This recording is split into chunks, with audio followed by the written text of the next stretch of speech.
Hi everyone, welcome to Behind the Biomedical Engineer, where we talk with biomedical engineering specialists about their experiences in the field of BME and beyond. Today we are here with Dr. Nima Rahbar, a professor of engineering in the field of civil, environmental, and architectural engineering here at WPI.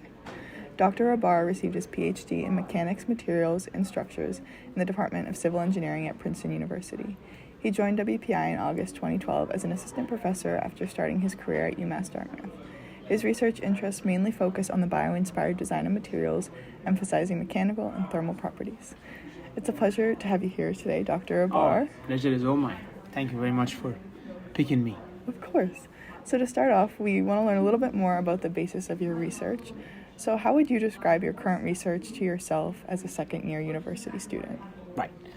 That's an excellent question. So when I was a student as an undergrad, I was interested in physics, mainly mechanics, and what truly excited me, believe it or not, was the mechanics of materials, how materials carry load, because I was a civil engineer. I want to see, or mechanical sort of, I want to see who carries load, who's strong, who is tough, and all those things, right? Yeah. And when I went to school, got a PhD, which was all about this stuff. Can I make ceramics were very strong, ceramics were very tough, or can I make really good metals? I did a bunch of things, and in the beginning, all of my focus on bigger, faster, better, meaning can I make the strongest metal, or a ceramic with the highest toughness, or can I make a material that carry the higher temperature and stuff like that, right? So I did that for a few years, which was exciting. But then I, believe it or not, got interested in the subject of climate change. Okay. And, I heard about all these things, planet getting warmer. And to my surprise, I learned that steel and concrete, these are the most used materials in the world, concrete being number one, and steel sort of being far less than concrete, but is highest used metal, close to aluminum. These are essentially the materials that made the industrial world, right? We became a modern society when we have concrete and steel to make stuff. And steel, Andrew Carnegie, who made the whole thing, the whole America is the way we know it. So I learned that let's focus on just concrete. Concrete makes about 8% of entire CO2. So concrete as a material, entire CO2 emissions. So concrete as a material, if it was a country, would be behind US and China, the third polluter on the planet, right? That's mind-boggling, right? Yeah. Concrete is what? Concrete is, you put lime and other sort of minerals in a kiln, put it at really high temperature, and create sort of a calcium silicate hydrate, powders of cement that, as they mix with water, they become very hard. So think about it, the concrete powders are like dynamite, so they're waiting for water to become rock hard, right? Okay. So I got interested in, as I become a little older, that these materials are great. By the way, as I said, industrial world is made out of concrete. I mean, everybody's dream to have it. Concrete is the prestigious thing to have, right? But it creates 8% of CO2. So in a way, we have made a really nice life for ourselves, but we also make a lot of waste. Concrete creates a lot of CO2, also is a giant waste. We make about the size of Paris. I remember I had a faculty, one of my professors in 1993 or 4 used to say we make about the size of Paris a year in concrete. Wow. So it's just rocks and all over the place, right? So polluting in a sense that just rocks, we can get rid of it, it doesn't disintegrate, right? And lots of CO2 goes to it. So then I thought, can I make in a bigger turn, so I came back to the concrete, but in a big question, can I make hard materials with low energy? Which is still to this point an unsolved material science problem. It's very difficult to make really strong material with low energy. The place who does it very nicely, by the way, it's our body. Bones is the answer. We make material that's very, but it's a very specific material, grows very slowly, and requires a pH. So we can't replicate that in a real thing, which in a way my research does, right? But I digressed a bit. What I meant to say was my interest is now, can I make materials that are very hard? So in that regard, my research lab is titled, as you were saying about bioinspired design of materials. So what I'm interested in, I want to solve, let's say, this problem of having can I make structural materials, means load carrying materials with low energy? Difficult question. Can I do that? I just mentioned a few minutes ago that yes, our body does that. We make bone this way, right? So I think one of the easiest way, or one of the most exciting way of getting answer to difficult engineering questions is looking at evolution. Because 3.5 billion years enough for many iterations to figure out things who are certain functionalities who are really optimized to be here. So I was interested in, at the first step, can I make concrete last longer? So you use less of it, so you're helping the climate change and the global environment. So we came up with the idea of adding a mechanism, which I can talk about details, but as a big picture, can I add something to the concrete to make it last longer, to self-heal itself a little bit? And that was the idea of looking to biology and see who does that in our body, and then bring that to the concrete. And then I took the same sort of approach to beginning the work of, can I make materials now that are load carrying, but they're not as energy intensive, right? Does that make sense? Yes. So it's still look, we can make nowadays materials who are super duper strong, right? Materials who are super duper tough, but they are often costly, or this requires a lot of energy to make them.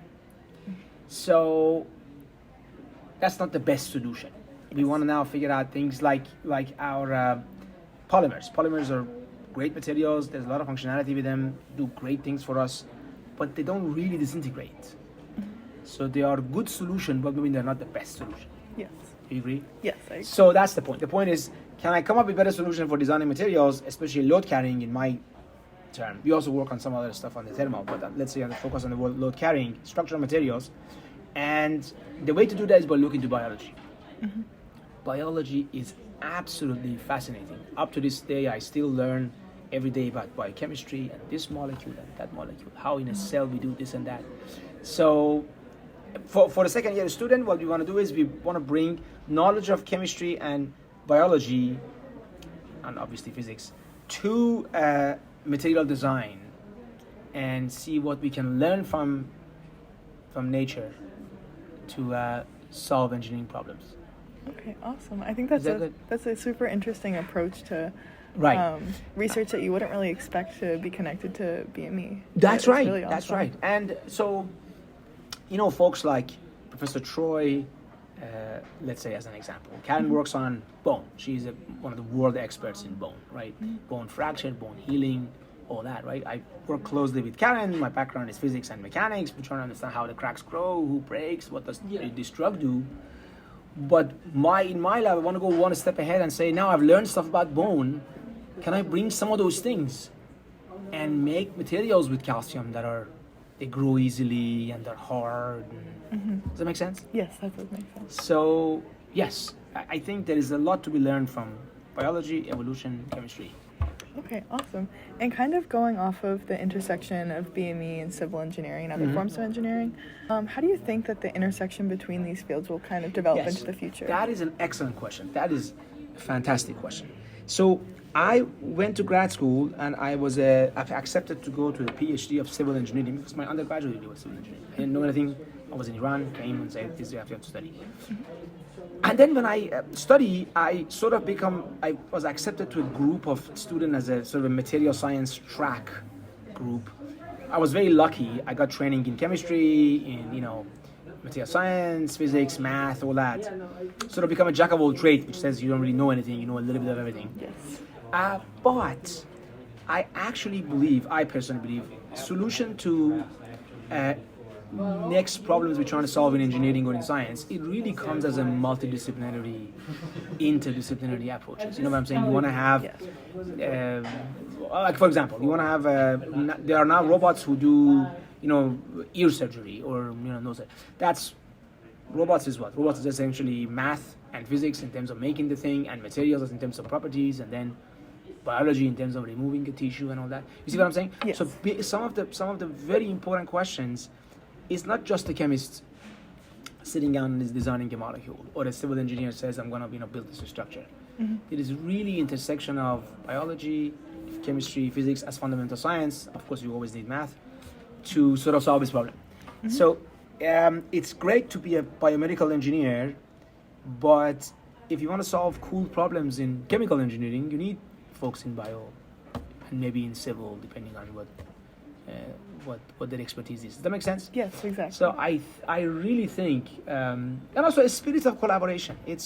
Nowadays it's hard to solve problems just by yourself. Definitely. Right? Science has evolved in levels that we really need friends and collaborators, which they all bring something unique. Yes, right? exactly. Yeah. And bio itself, I mean, biomedical engineering is sort of like a electrical, chemical, biology person, right? Mechanical. Yeah, a little bit of everything. Right? Yeah. So in fact, when I was an undergrad, there was no degree of bioengineering. There was a master's of bioengineering at the time. Okay. And now they exist. So that by itself shows that it's like an intersection sort of field, right? Having a bit of this chemical, mechanical, civil. Okay, yeah. And kind of relating to that too, personally, as I'm going through the biomedical engineering curriculum, sometimes I get a little bit overwhelmed with the breadth of it. Sure. Trying to find Absolutely. a specialty. And you kind of said how as your research advanced, the breadth of it grew. How do you work to manage the breadth and the depth of your research? Another really good question.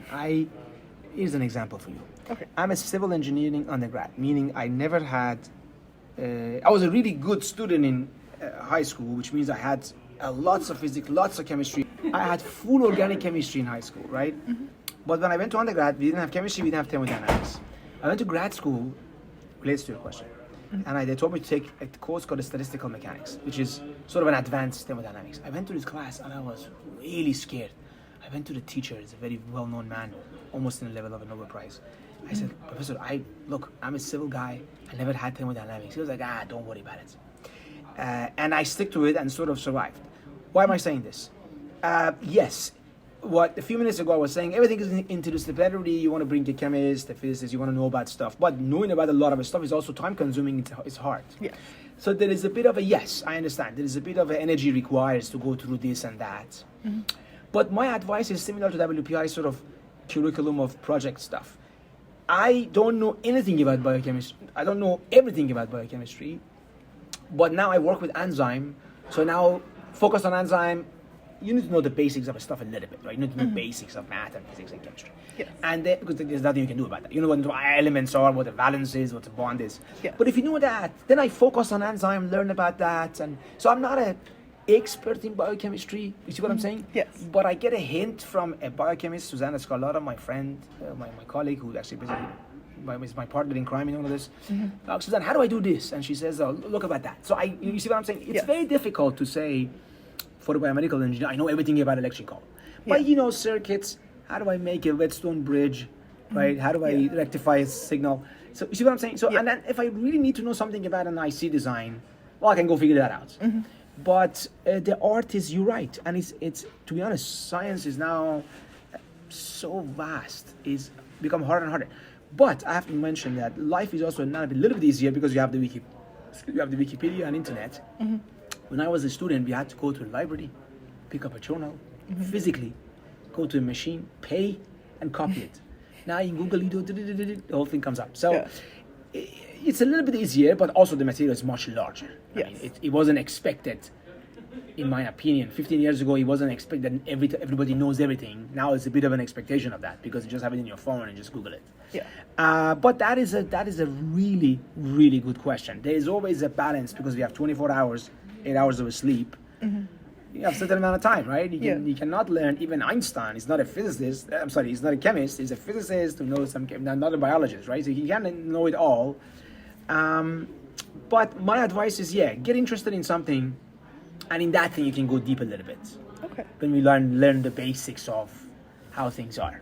Okay. Yeah. Also, you need to be a little bit scatterbrained like me. I assume I have some sort of ADD of a bit, so just going jumping here, jumping there. It's a personality thing too. Do you like to just be an inorganic chemist and do things and focus on that? You see what I'm saying? Yeah. Or you say, no, I want to make a robot that does eye surgery and I need to know this and that, and which means a little bit less depth but more more breadth, right? Yeah, that makes sense. Kind of unrelated, but what is the most shocking research headline or journal title that you have seen in your career? I guess this kind of goes along with the complexity of research. That is a really good question. The reason is, each of us has a personal thing. There is a reason I'm civil. My mother forced me to go. I had a very good student. My mother says, all the civil kids are rich. My dad was electrical. I said, you gotta go that because she thought, this is years ago, that people who make buildings, they make a lot of money, which tells them. But all jokes aside, we all are in certain things, we like it, right? You're electrical because you like circuits and radios and TVs and stuff. You are in chemical because you want to make stuff, you want to make soap. We all have interest. And I got interested in this self-healing concept. I thought the concept of a self-healing material is a really cool, headline. Because beyond biological things, all man-made things, they don't heal itself. If you damage something, it stays forever. Yeah. Even in biological things, it doesn't 100% repair itself, but somehow does. Like, we have a fracture or something. So I thought that would be sort of the idea of a self-healing material is so exciting. That's how I got interested in it. But that I found very fascinating, many things. So I when I started career, I was interested in a thing called nacre or inner layer of abalone shell. The reason was, before me, everybody thought, what's the hardest material? Shark teeth. So then they realized shark bite cannot go through nacre. Then everybody is like a shield. Oh, yeah. It's like, let's focus on nacre. And then, believe it or not, after I was working on nacre, I realized that somebody discovered a shrimp that has a ducktail that can hit it and break it. So I always thought this hardest material, I think now the hardest material known is the limpet teeth, if I'm not mistaken. So these sort of extreme always attracted me, but self-healing, that was I thought that's the coolest, that's sort of one of the coolest things in the field of materials that I'm interested in. Yeah, I think it really brings life to materials. Yes, exactly. I don't know, so many new opportunities. In fact, now, you are spot on. Now there's a giant project in DARPA on trying to make concrete with veins. Oh, wow. Yeah, to bring these sort of enzymes that we discovered into veins, and as concrete, essentially like a body, right? When the concrete cracks, the veins will deliver the enzyme and you heal the stuff, right? Wow, that's really cool. Yes, but actually, I shouldn't even say maybe self-healing. Just anything very much replicating biology to me is fascinating. Like materials who replicate octopus, color shielding. It's incredible how quickly it changes color and, I don't work on optics, but that's also one of the things that always fascinated me. Anything very much biology-like is... I think biology is fascinating because...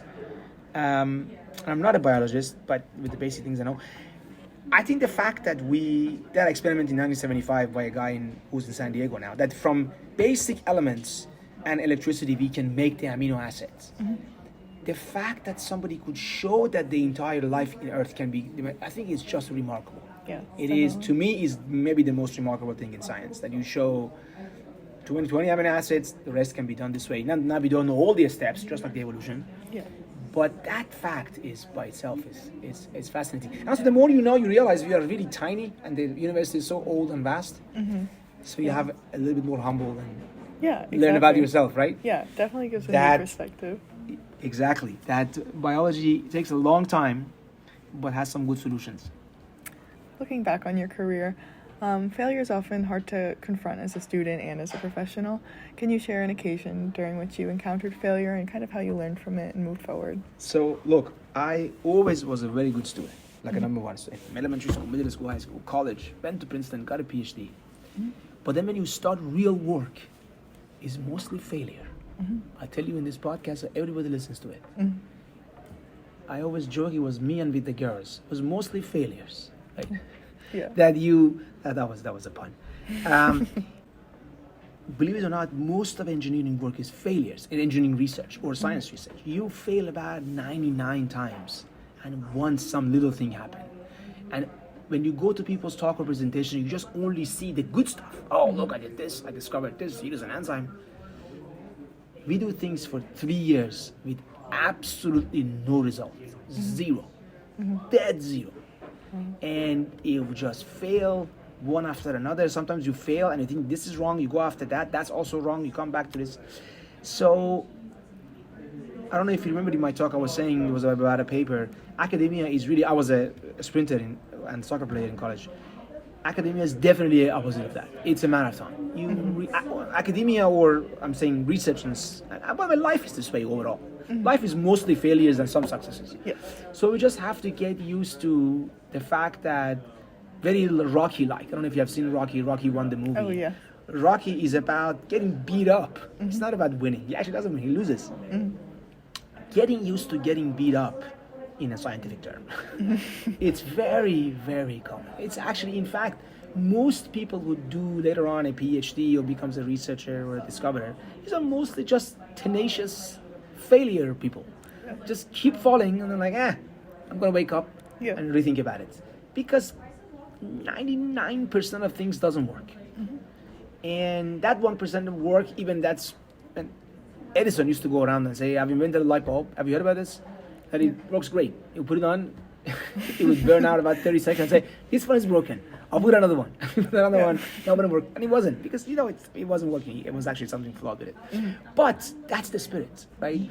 I'm not encouraging like Elizabeth Holmes type, you just lie or exaggerate as much. But you take failure lightly. You just get excited by a little bit of, thing that you get. But it requires thick skin, believe me. In fact, there are discussions, Alyssa, around that says there should be now journals about papers, about things that doesn't work. Oh, yeah. Because believe it or not, let's say you have you see a paper from my group or somebody else, you see these incredible images. Behind every incredible image, there's about 1,000 crappy images. Things that didn't work. Or methods that didn't work. And actually publishing that is not a bad thing, because you would tell others that, listen, we try all of this and it didn't work. But people generally don't reward the win. Yeah.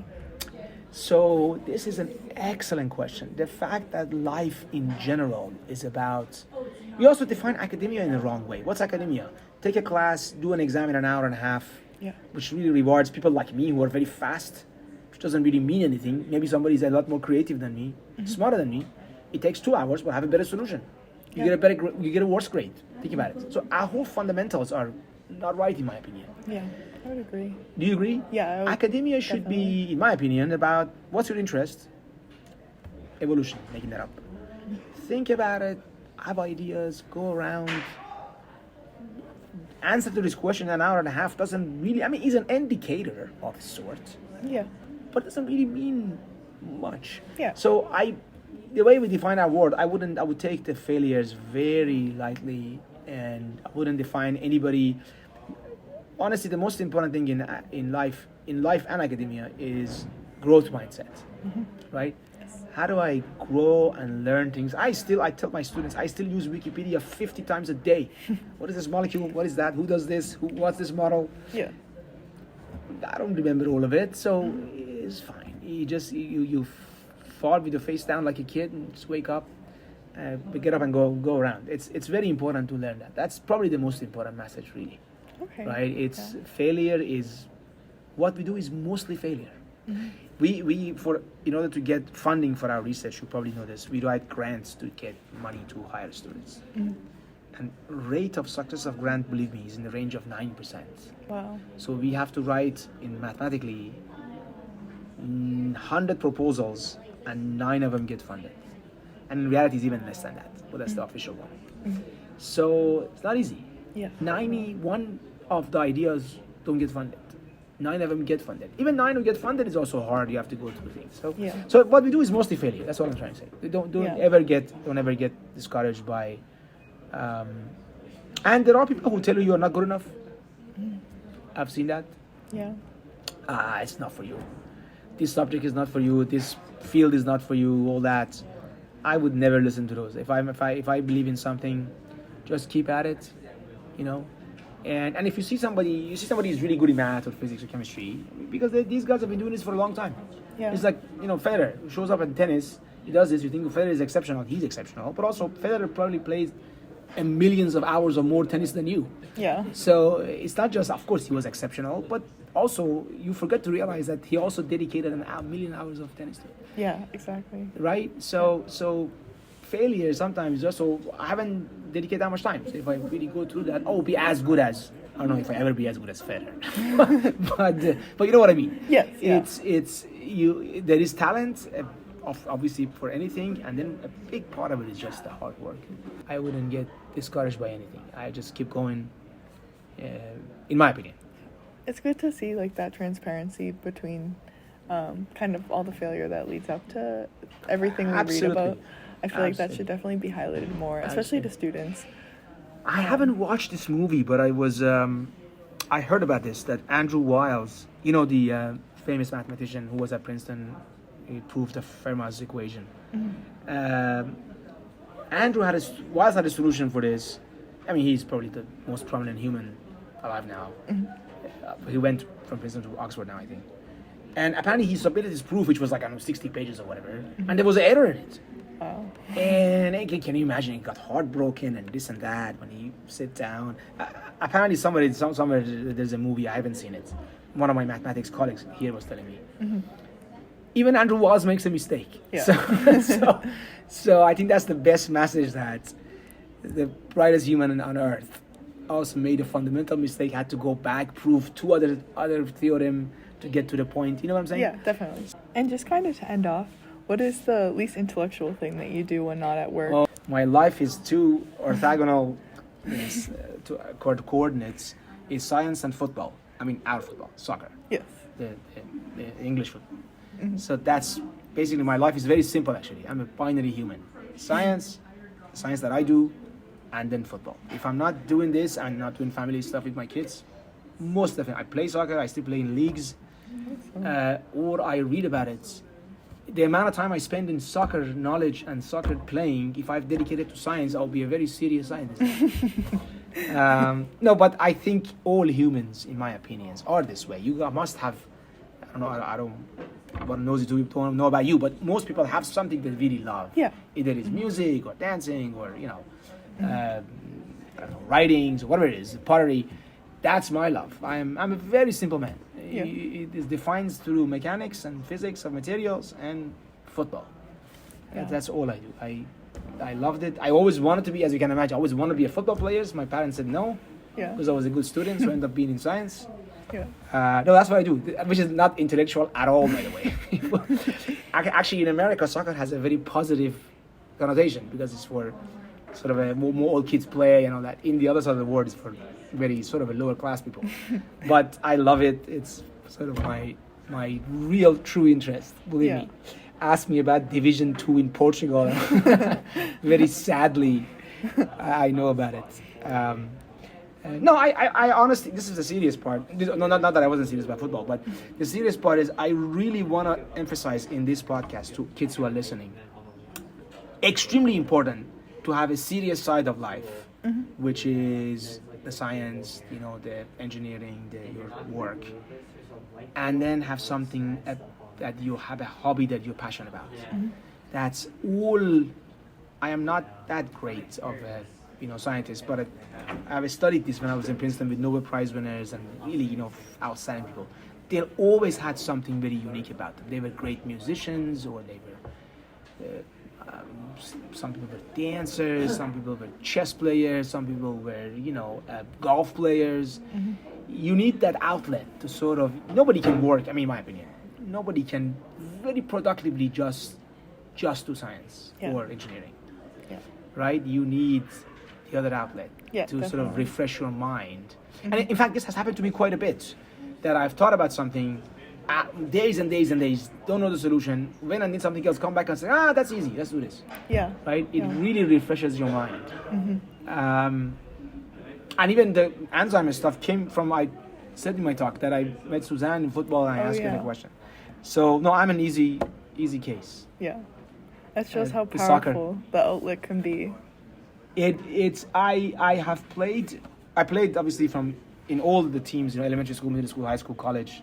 In Princeton, I couldn't play in the college. I played as a graduate team in the Pennsylvania league that we have. And since then, I still play in leagues of division over 30, over 40, and now from this season, I got to go to over 48. It's called Over the Hill, which I take it lightly, but I still wake up Sundays, put my boots on, which really, believe it or not, I'm looking forward to it the whole week. Yeah, that's awesome. I'm a little bit of an extreme case, but honestly, I believe you must have an outlet. Yeah. Either if it's a piano or your marimba or your podcast or your blog, writers, theater. I had a colleague who was a brilliant engineer, left here, and he was a playwright. He would write plays. Oh wow. Yeah, Rajib Malik. Awesome. He is an Indian gentleman, brilliant guy, very interesting. That was his thing. Just to wrap up, thank you so much for your time. My It was pleasure. really great.